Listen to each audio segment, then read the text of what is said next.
and welcome to a new episode of PR360. And I'm your host, Brett Deister. If you could please subscribe to PR360 on Apple Podcasts, Google Podcasts, Spotify, and Amazon Music. Leave a review. It really does help with the rankings and let us know how we are doing. Plus, subscribe to YouTube as well. We're on the YouTubes now. We're getting all popular with all that stuff. But going on to my guest is this week I have Lucy, and she is a writer and marketing leader with 10 plus years in SaaS space, taking content and customer marketing teams from Series B through IPO. And she loves yoga and being a mom, which is always a great thing. I hope all you ladies that have kids love being moms too. But she is also the director of content at Ally.io, which was acquired by Microsoft. But welcome to the show, Lucy. Thank you. Happy to be here, reporting to you live from my mother-in-law's art studio. We got to do what we got to do. I'm in a rental kind of bedroom / office, so I feel you on this one. But anyways, are you a coffee or tea drinker is what I always ask my first question for my guests. Oh, coffee for sure. But, I'll drink tea. I like tea. Tea's like a nice friend, but coffee's my significant other. I get you. It's like, if I don't have it, it's like, where did my significant other go? Like, why are they failing me? Yeah, I can't survive. Anyways, I gave a brief summary of your expertise, but can you give a little bit more for our audience? Yeah. So, I kind of landed by happenstance in the tech space by way of journalism and publishing in the early to mid aughts, like I think so many ex-journalists and publishing folks. Started at a small startup called Simply Measured, a social analytics tech company, and kind of worked my way up there from a content writer to leading the content team and the marketing team. And then we got acquired by Sprout Social, kind of completing that story that they were telling around social media as a true, business and art. And so bringing in more of the analytics, listening, data-driven piece of that.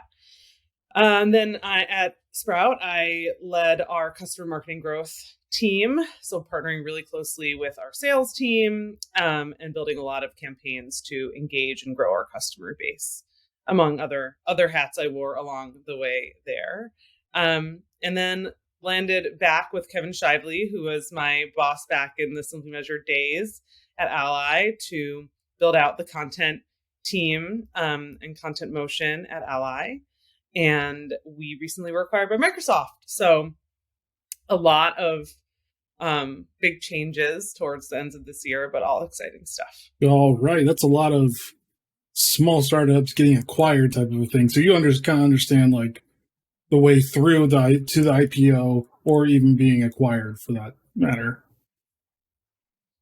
Yeah.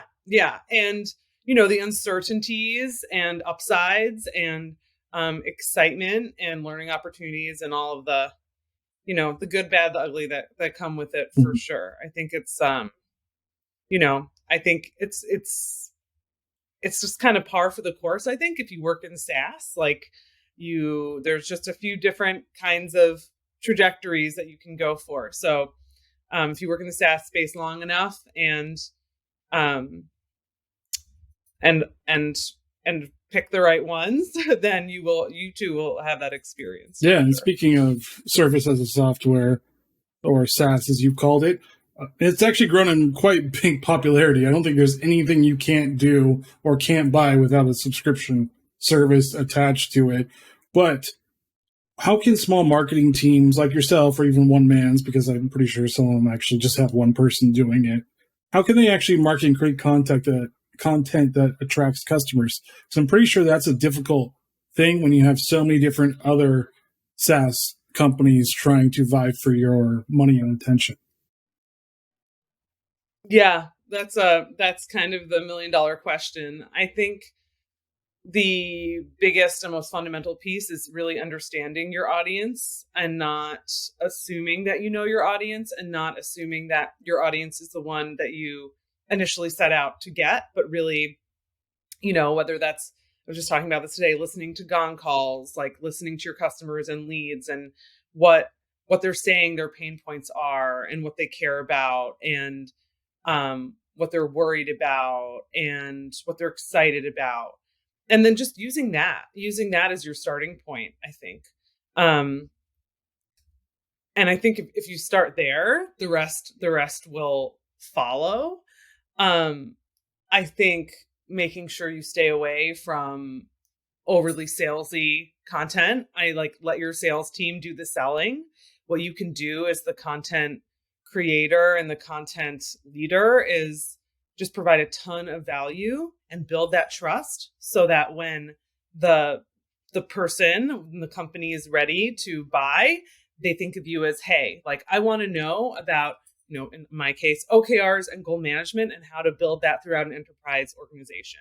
I can really trust the content that this team puts out, and thus I can trust their brand, and thus I'm willing to engage in these conversations that have, great value and also have deep price tags. So I think making sure, of course, as a content leader, you're going to, part of that is going to be delivering sales enablement and all of those things for the sales team, but making sure that the foundation of what you're creating is value for that person. And of course, to get back to my original point, to do that, you really need to understand who that person is. Gotcha. And I mean, is there any types of tools that you actually use to actually do this? Maybe like Canva for content creation or something like that. Is there any tools to help? Maybe some of the people listening just don't really know how to do content very well and just need those templates to help them at least get started. Is there anything that helped you get started with that, or was it more just learning Photoshop?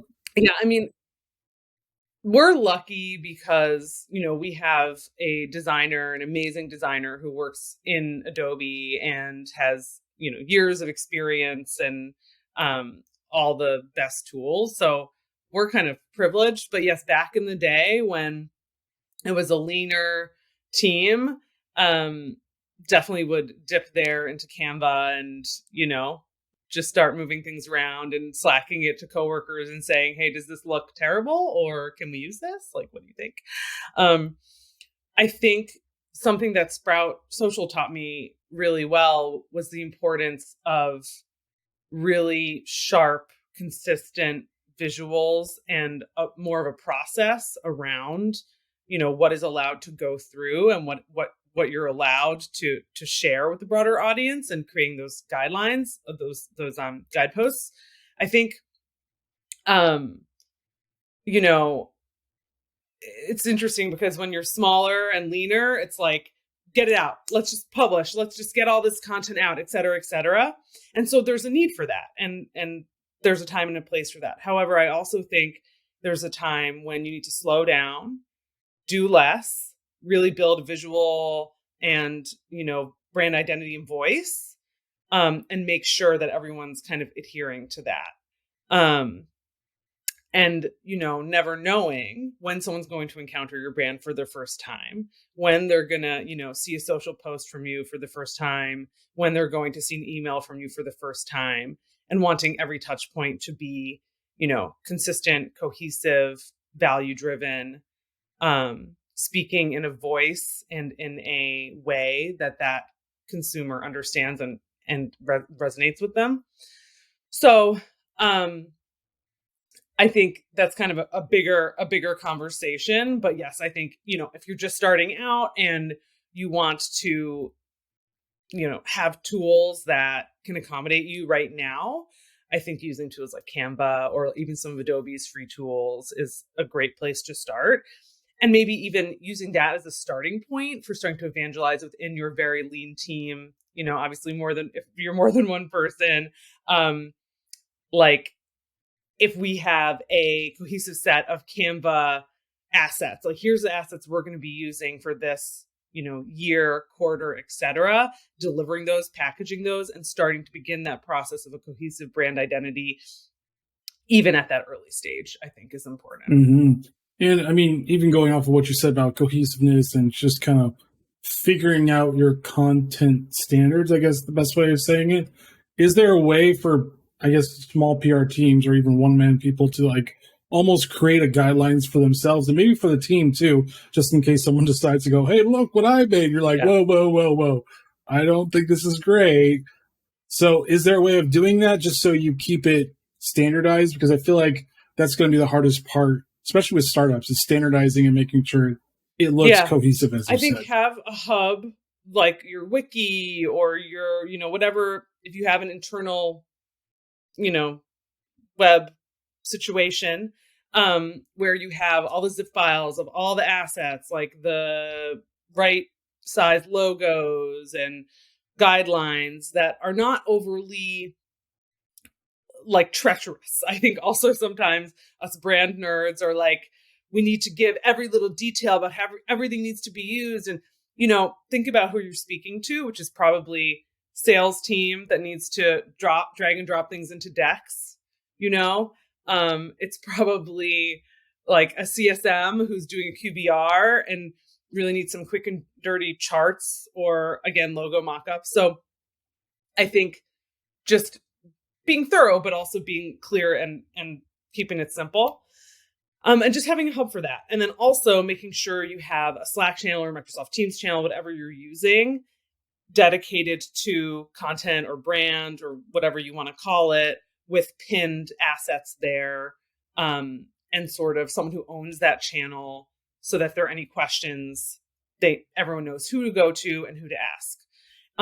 The other piece of this, I think, is evangelizing throughout the organization. So at the all hands or at the, individual team meetings, going in and speaking to teams and kind of getting them amped about the brand and the brand you're building and why brand is important.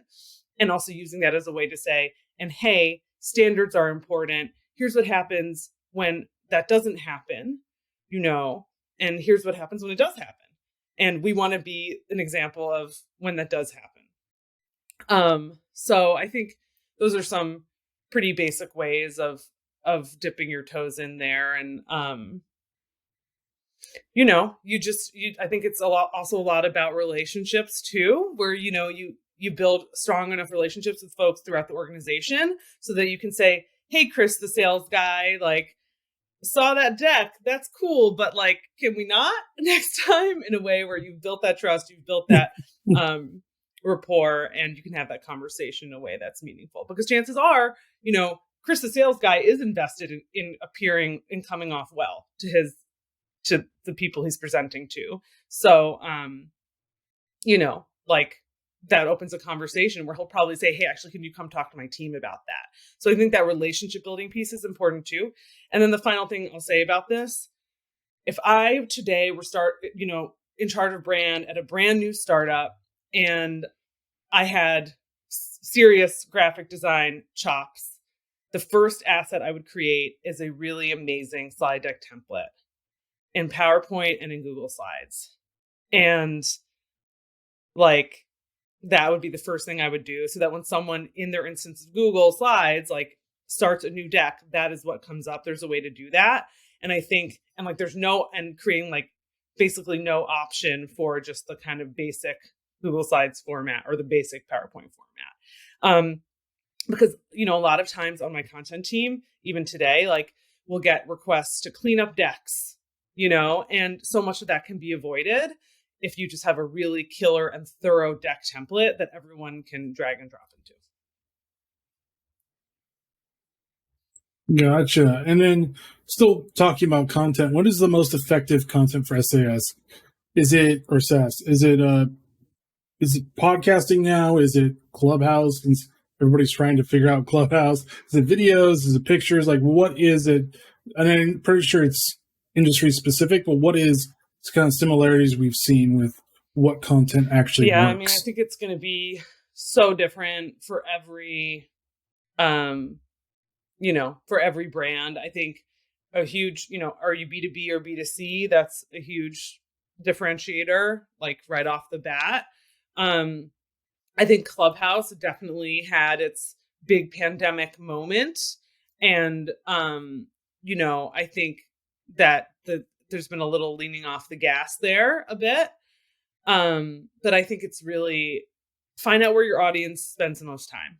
So, to use an example, I think a mistake I see a lot of SaaS brands B2B SaaS brands make, is they're heavily on LinkedIn, they're heavily on Twitter, and they're nowhere to be found on Instagram or on TikTok.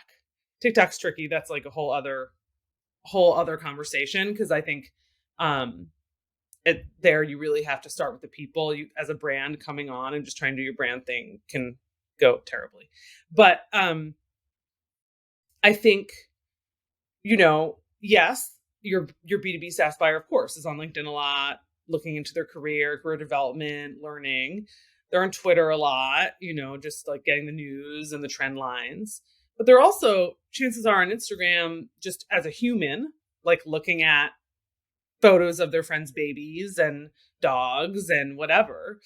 And if you can find a way to get in front of them there in an authentic way, like not like salesy, buy, but in a way that connects your brand to them, then I think you got dynamite. But yeah, I would say, I don't think there's like a silver bullet answer here. I think it's like, really understand where your audience spends the most time online and go there and just invest in those. And I think also, the fewer the channels, the better.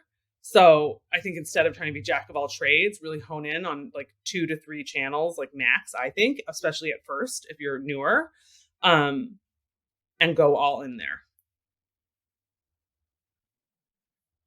Mm-hmm. And has content, and this is probably appropriate, has content gotten more complex for SaaS marketing? Has it been basically like, you have to do video, you have to do live streaming, especially bigger teams, you have to do this, and for small teams, they feel like they have to like catch up with all the big teams? I think it's an interesting question. I think what a brand team is asked to do varies greatly from organization to organization. So I think, and especially if you're talking about a smaller company or on a smaller team, those priorities are going to be very, very different from a business perspective than at a larger, more well-established organization. So I kind of feel like it's not, you can't really compare apples to apples there, because often at a smaller company, it's like, let's just get people to know about us, like know who we are, know how great our product is. This is what's usually coming from leadership. Just know about us, like know we exist, essentially. Whereas you grow, the businesses become more complex. Maybe your market knows about you, but now you need to differentiate yourself from a competitor who does a similar thing, maybe even has a similar product, but you need to somehow show up as the one who can be trusted, who's, worth the partnership and investment. Or maybe it's that you've saturated the market for, growth of acquiring new customers. And now you need to take the customers you have and you need to get them onto larger subscriptions with you, larger investment with you. So I think as you grow, the complexities and what you're trying to accomplish grow, and the need to focus becomes even more critical.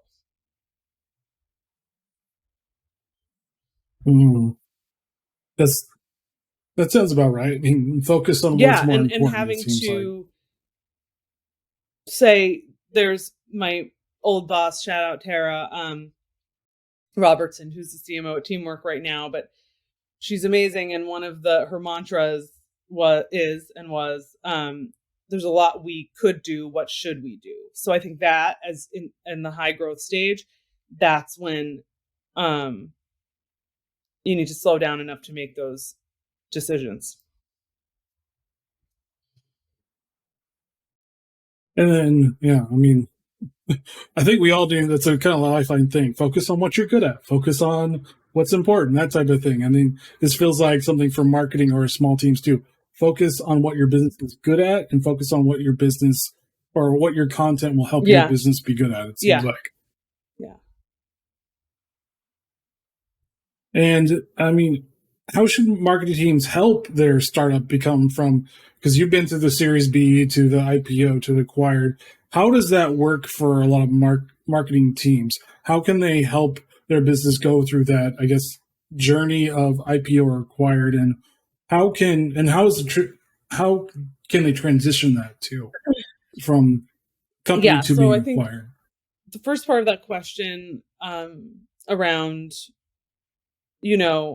how do you get to the success point and awareness point in the market where you would be a good target for an acquisition? I think that's, again, building the trust of the market. So having really strong quality blog or social content, well, not and webinar program maybe, and whatever, insert whatever content makes sense for your business. But making sure that, you're having strong caliber guests on there, on those webinars or on those LinkedIn lives or on those, you know, guides that you're putting out or blogs that you're putting out. Making sure that the voice and tone is consistent and will resonates with your audience. It's just like making sure you're creating a really unique and strong content program. And then I think once that happens and you have your distribution channels unlocked, then you start to gain attention. Now, I think very few companies are acquired strictly for their content and, marketing structure. So, I mean, it does happen actually, but few. But I certainly think it's a critical part of what can get you in front of those who might want to acquire you. And then from the, IPO standpoint, that's a whole other can of beans where it's like, that's when you have to grow up a little bit. That's when, if there's a, curse word in one of your company values, you might want to take that out. That's where that's where you want to make sure you maybe want to do a content audit of everything that you've put online and see, like, is this up to our standards? Oh, this is my dog. Thank you. And okay. Yeah. Thank you. Hi. I'm sorry. Mom's on a podcast. Okay. That's where I'm just going to let this happen. That's where, you might want to, you might want to be a little more critical about what you publish on your blog or on, whatever content that you're putting out there. Sorry, my dog is climbing onto my lap. Okay. Sorry about this. Okay. So might have to edit some of this out, or you can keep it in. It's very true to my lifestyle as just a servant to this dog. So yeah, so I think that's its own set of challenges. And please get comfortable. I don't want to disturb you. So, and then, so I think like that's its own set of challenges. I would say the second part of that question, which now I'm blanking on, can you ask? About transitioning to getting acquired. How do you transition all that stuff from being your own company to being acquired into a bigger that's company? definitely an art and it's more of an art than a science. I think, sometimes when you're acquired, your new leaders will come in and they'll say, we have a definite vision for what we want and when we want it done. And, here's the marching orders and, let's go. In other situations, it will be, let's figure this out together. And, your new leaders kind of want some time to absorb and see what's going on and understand, what resonates for you there. I think something that can help as the content person, as the brand person, as the marketing leader is to take some initiative and sort of come to the table with, here's a deck of our top performing content. Here's what we know works with our market. Here's our audience. Here's what doesn't work. Any questions? And can I help you dig up any other data? And can I help you, brainstorm our way forward for bringing these two brands together in a way that makes sense? And that won't always make sense too. Some acquisitions, it will be, we're acquiring you for your technology, and the content marketing is not important to us. So again, you kind of just, it's like this very interesting dance of wanting to show what you've done and what you've done for the brand, and how your brand can fit in with the brand that's acquired you. But also, taking the lead from your new leaders. Gotcha. And what is the future?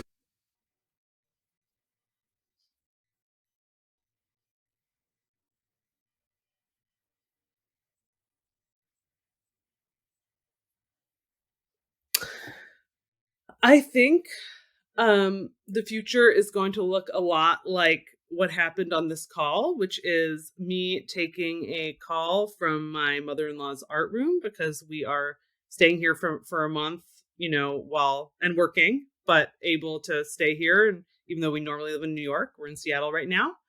I think the future looks like your dog coming in to interrupt you on the podcast. I think the lines between work and your quote unquote life have blurred tremendously. And I see it all the time. Conversations are happening at work that didn't used to happen at work, where people are more asking for what they need, and asking for flexibility in a direct way. And great work is still getting done. It's just happening in a different way. So I think that will only continue, because I think people have liked that. People have liked that flexibility. I think the challenge is that, how do we keep our teams connected and excited about their work and focused around our company and feeling a sense of accomplishment? How do we keep those things going when we're not always in the same room, physically? How do we do that virtually? And I think that's a problem that still hasn't been totally solved. And, do you make sure that conversations and work is centered always around goals and objectives, and making sure that that's always clear, so people, even in a more fractured work environment, understand why they're doing what they're doing, understand that why. So is it about, really leaning in and doubling down on goal management methodologies and all of that? Is it about, trying as much as you can to maybe have at least a quarterly get together where, everyone tries to do it as safely as possible? Is it about, what have you? So I think the future is hybrid work. Really, I do think that is definitely the case in SaaS and for tech companies. And I think, how do we do that well and do good work? I think about that not only from, what Ally and Microsoft, from the employee experience perspective, what we're trying, the thought leadership we're trying to bring to market, but also, for my own team. And that's I think, no matter what kind of SaaS company you are thinking about that. If you were a leader in SaaS or a manager, you are thinking about that right now. All right. And fun question for you. What is one thing you would like to change within the SaaS model or the SaaS industry?